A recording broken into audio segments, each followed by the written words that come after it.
I am Leslie Ward with Allen Engineering. I work in product support. Today we're going to learn how to check the flatness of trowel arms on a walk-behind trowel or a riding trowel. Make sure you check the flatness of your trowel arms before you use the trowel arm jig. The tools that you will use will be a 9/16 wrench and a 3/8 wrench.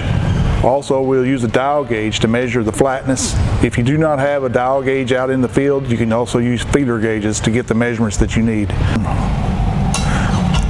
First thing you will do is you'll take a 9/16 wrench, remove the dog cap screw bolt.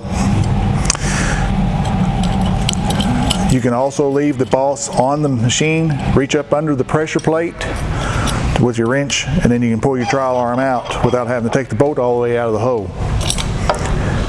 Once you have the arm out of the boss, you will take your 9/16 wrench, break the jam nut loose on the lift lever, and you'll take a 3/8 wrench and screw out the square head bolt that holds that lift lever on.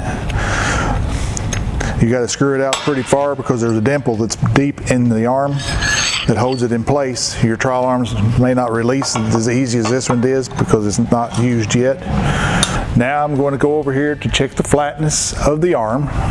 You want to have your dial gauge and you want a flat surface, preferably a Blanchard ground table or granite. Make sure the surface is clean and your arm is clean on here. Set it up under your dial gauge, zero in.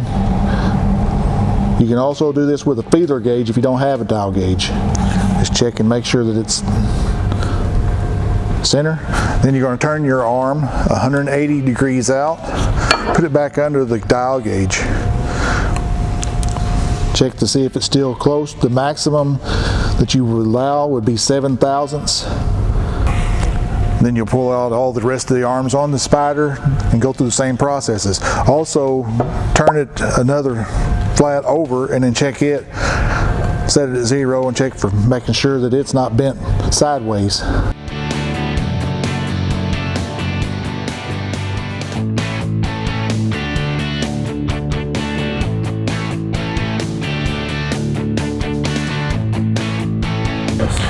For more product support videos, make sure you like and subscribe, and thanks for watching.